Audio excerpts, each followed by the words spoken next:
a relatively recent development in the last, I don't know, maybe the last 200 years, which of course is rather recent when you consider it, but it was relatively new to be able to extract honey, because people used to just simply put a bee pot on top of the hive. The bees would fill it up with honey, they take it off, take it in wherever they want to, take it into the house, and just get a long spoon and dip out the honey. I went to a picnic in the East Village at a park, and I'm trying to encourage them to get bees. So I took some comb honey and I put it on a plate next to the hot dogs and the chips and the Pepsi cans.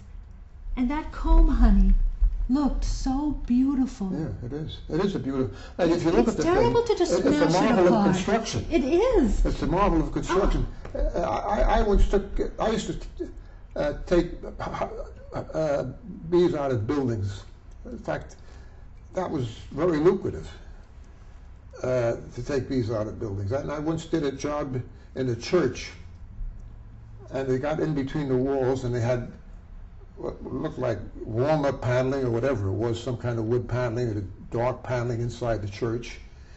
And I didn't want to break up the paneling, so I very carefully got the paneling loose and pried it off, and I didn't damage it much. And when I took the paneling down,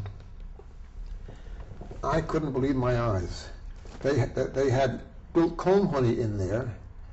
The thing must have been about 6 to 7 feet long, of course it was in a tall building.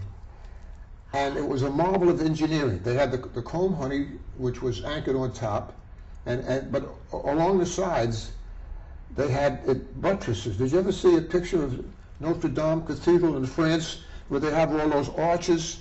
That reinforces the building. They probably got the idea from the bees, because the bees had built these braces to support the weight of the honey, because you take a comb honey that's 6 feet long, that must weigh a couple hundred pounds.